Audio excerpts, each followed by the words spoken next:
করে ভোট দিতে পারে। আমার বাবা চাচারা 17 বছরে কোনো ভোট দিতে পারে না, তারা যেন ভোট দিতে পারে।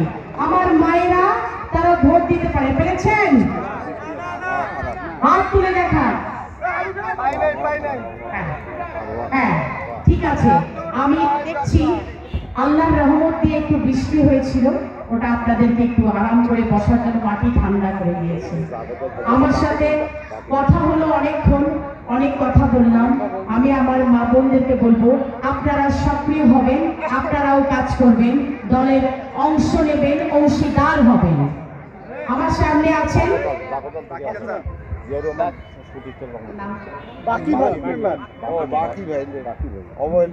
বাকি ভাই। আরে অবহেলিত না, উনি সম্মানী ব্যক্তি। ওই অবহেলিত যারা মানুষকে অবহেলা করে তারাই অবহেলিত, তাদের দুর্ভাগ্য। তারা শিক্ষিত মানুষকে, যোগ্য মানুষকে সম্মান দিতে জানে না।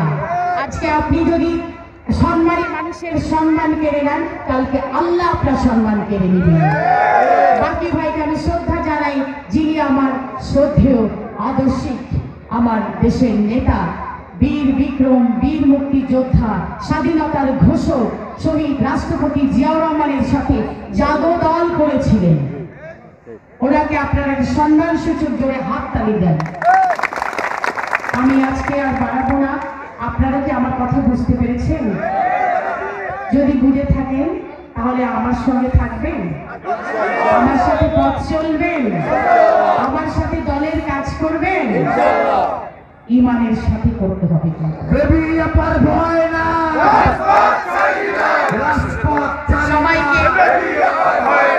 সবাইকে ধন্যবাদ জানাচ্ছি।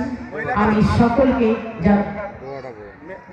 জনাব তারেক রহমানের পক্ষ থেকে আপনাদেরকে ধন্যবাদ জানাচ্ছি আজকে এখানে উপস্থিত হওয়ার জন্য, এবং দেশ মাতা বেগম খালেদা জিয়ার ধন্যবাদ পৌঁছাই দিচ্ছি তার পক্ষ থেকে, শহীদ রাষ্ট্রপতির পক্ষ থেকে, জিয়াউর রহমানের পক্ষ থেকে আমি দোয়া আপনাদেরকে বসিয়ে দিচ্ছি। আল্লাহ আপনাদের রহম করুন, আল্লাহ আপনাদেরকে সাহায্য করুন, আল্লাহ আপনাদেরকে প্রোটেক্ট করুন। সবাইকে অসংখ্য ধন্যবাদ। আজকে না আমি এখানে একটা কনসার্ট করব, আমার তরুণ সন্তানেরা আয়োজন করবে, আমি ফ্রিতে কনসার্ট করে দেব। ঠিক আছে? ওকে, থ্যাংক ইউ। ভালো থাকবেন। এই বাচ্চারা, বাবা মার যত্ন নিতে হবে, মাকে কষ্ট দেওয়া যাবে না, কথা শুনতে হবে, পড়াশোনা করতে হবে।